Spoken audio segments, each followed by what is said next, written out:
Summer movie season is finally here, and that only means one thing. It's time for the Avengers to assemble.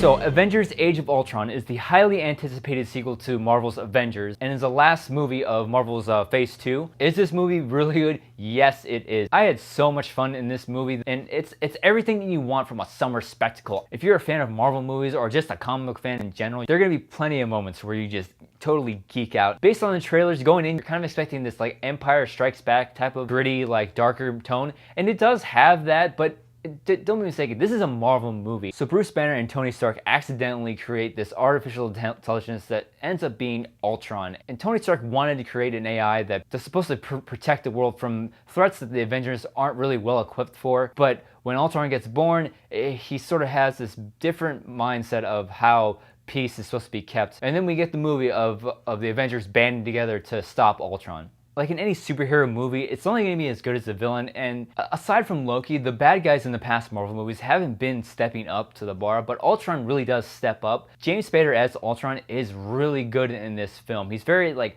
witty, and he has a lot of personality, and he's really funny, not in a bad way. And a great thing about this movie is it takes everything that you like from the previous Avengers and just it adds on top of it. And all the characters in this movie, they get their moment. It's not like the last one where it focuses mostly on certain characters. And Hawkeye and Black Widow are just there and like they don't really do much. But in this one, you get to learn more about each character and like what they bring to the table as an Avenger. And you also get introduced to two new characters, Scarlet Witch and Quicksilver. A lot of people like to, they want to play the comparison game between the Quicksilvers from X-Men Days of Future Past and this one. The Quicksilver and X-Men Days of Future Past definitely stole the show, but they're two very different characters. The backstory for Scarlet Witch and Quicksilver in this movie is a little bit more dramatic. To me, it's kind of like comparing apples and oranges. The chemistry between each character is great. They have all these fun moments where they're sort of like poke fun at each other. Humor is always there. You have to have humor in a Marvel movie. Now let's talk about the action in this movie. The action in this movie is just as good, if not better. You go into this thing to see Avengers do cool things. Everybody gets to do something cool in this movie. And one of the great things about the last Avengers would sort of play off of each other and help each other in fights. And they do that a lot more in this movie, and it's really, really cool. One of the things I didn't like so much about the last Avengers is Captain America was very downplayed. After Winter Soldier, you really get to see what Steve Rogers is capable of, and they don't shy away from it. Anytime I talk about a Marvel movie, I'm going to talk about Spider-Man. Spider-Man is one of my favorite Marvel characters. Since Spider-Man is going to show up in a Marvel movie, if I don't see a moment where Spider-Man web slings Captain America's shield and then just swings it around and take out a whole bunch of bad guys, I'm going to be very disappointed.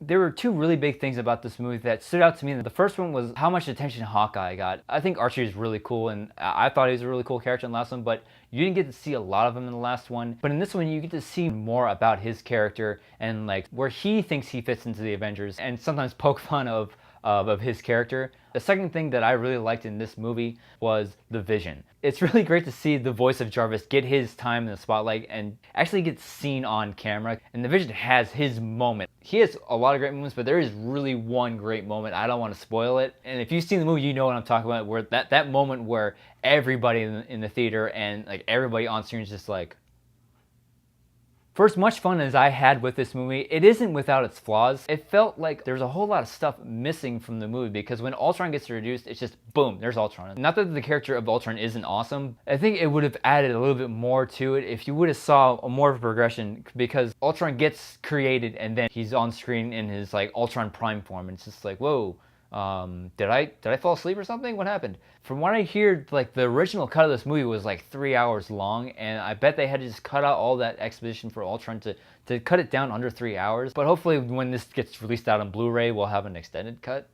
And the movie is a little slow to get going. I mean, you have some really great action scenes, but when it hits a certain point in the movie, it does start to take off. And when it gets to that point, the rest of the movie just makes up for the other part that you're kind of just waiting for. Overall thoughts, I had a couple issues with how rushed Ultron felt. It was slow to start, but when it got going, it made up for the rest of the film. Does it top the last Avengers movie? I don't think so, but does that mean it's a bad movie? No. The more I think about this movie, the better it gets. Started out as a good, but then when the movie got going, it bumped it up to an excellent. Then the more I thought about it, it got bumped up to the top because I am giving Age of Ultron a yeah. So Avengers Age of Ultron, have you seen it? What did you think about it? Leave a comment below. And as always, thank you so much for watching. Don't forget to like, subscribe, and share. And if you like this, you can click right here and see more videos. Bye, Andrew.